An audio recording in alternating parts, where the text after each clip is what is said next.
Hey, welcome back. I'm Moldover, and I'm here with another Happen Craft creation.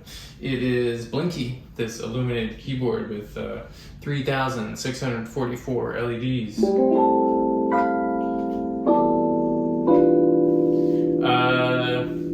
Yeah, lots of LEDs.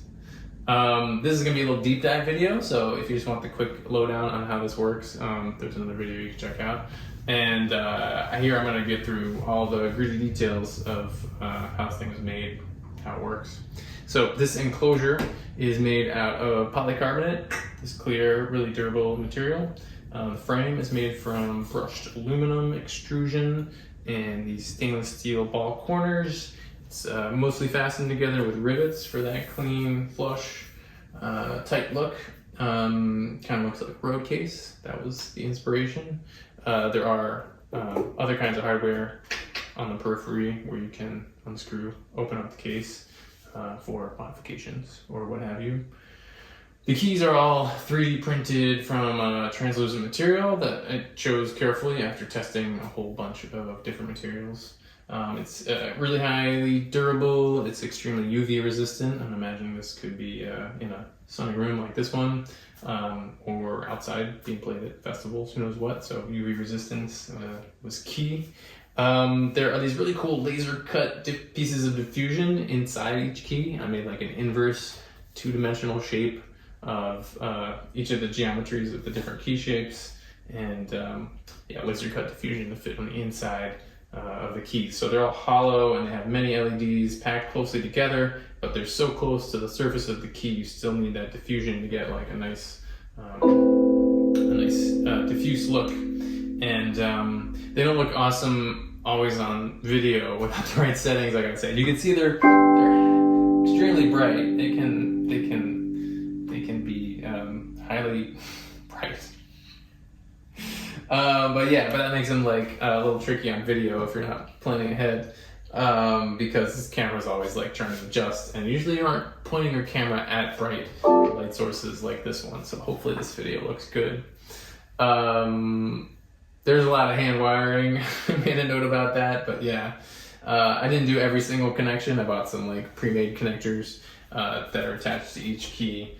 But like all the wiring internal to each key and stuff like that. It was a little kooky, but sometimes for a bespoke instrument, that's the kind of stuff you gotta do.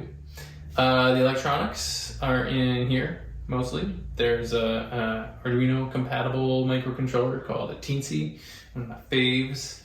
There's also the LED adapter from the same people who make tea, the wonderful folks at PJRC, and their LED adapter lets you hook up a whole lot of LEDs, and it works brilliantly. I did some custom PCBs that are in the back here for connecting all of the wires to all of the keys, and also to like kind of help distribute power into chunks with fuses, and trying to do like smart power distribution there. And so in case of something getting damaged or something happening in the power supply, it's not going to burn out your LEDs embedded inside your keys. It's going to burn out your fuses, which are much easier to replace. So yeah, trying to be smart there. In that same vein, I got this burly custom, not custom, but locking power connector, much more durable than your average barrel connector, and a lot less likely to get unplugged even than an IEC connector like you have on the other end of this power supply.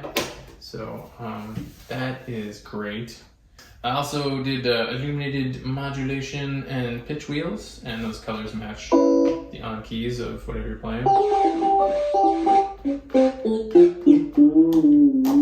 And those are positional. There's a little mini LED array in there, so the position of the wheel, pitch going up and down, and modulation going up just bottom to top, is shown there. There are 2 arcade buttons for octave up and octave down, and those work with the lights as you would expect and want them to. These 2 steel push buttons over here are for changing presets, so you're just stepping through to the next or previous presets. Up here you've got programming controls. So all this stuff is for designing presets, your 2 potentiometers, your 8 buttons. I'll do different things related to preset design. I have full sustain pedal implementation, meaning I can change presets, I can use the octave buttons, and it all works like it should, which took a little bit of work. There are 61 presets, 1 for each key that you can step through, as I showed you, or you can recall them instantly with recall and better know your presets, but that's what this preset is, or you know, that preset. Preset design can involve simply picking a color for when the keys are off. So that's your hue, and that's your saturation. You can set brightness as well, and you can have a separate set of color and saturation for the keys that are on. You could do 2 separate colors for white keys and black keys, right? So I'll go to a little inverted action here. Yeah, black and red, whatever you're feeling. Same for the on keys. And if you don't like those, there's the color maps. So these are more complex arrays of color that you can spin through, and hopefully there's one that you like. This is also where you set the brightness. So woo, you can get super bright. Hopefully this is not blowing out the camera there. Yeah, set the brightness for your off keys, brightness for your on keys, so you can invert brightness or something wacky like that. There's 2 kind of effects built in. There's the fade effect, so I'll add that, and that's just a fade from the on color to off, either longer or shorter. Here's some presets featuring that.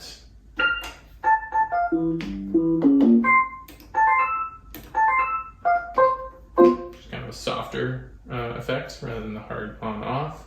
And you can combine that. When you have that on, you can add the ripple, so that makes light spread outward from the key you just played. And that can be sped up or slowed down, slower, faster. So here's a few presets showcasing that effect.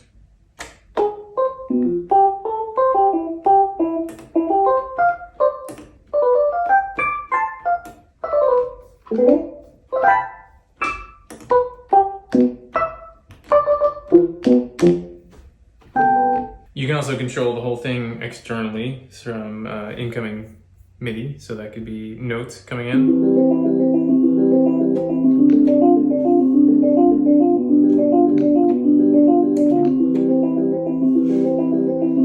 So that could be notes coming in, it could be program change messages, taking you to different presets, as well as pitch and mod wheel messages to control those lights. So yeah, external control could be really useful for a show where you could, have your song start and your favorite preset for that song show up at the same time. All the coding was done with the PJRC LED and MIDI libraries, which are kind of bare bones. So I'm proud of the fact that I was able to up my coding skills to make this all happen, and it's very, very efficient, I think. So there's no discernible latency with anything that happens, going through presets as fast as you can, and, having a million lights animated and fading all together is no problem for that code. So excited about that. And then there's a case that's just off-the-shelf rifle case, which turned out to be just the right size for the keyboard. So yeah, that's the BlingKey. Thanks for checking it out. I'm really excited to see it in the hands of the artist. I think it's going to be pretty awesome seeing it out there on stage. And I'm going to put some shout outs in the comments below, because there's several people, friends and mentors, who talked me through the many aspects of this project that I really didn't know when I started. So it's been a great learning experience, and I'm super, super grateful to wonderful people for helping me get this done. So yeah, see you around.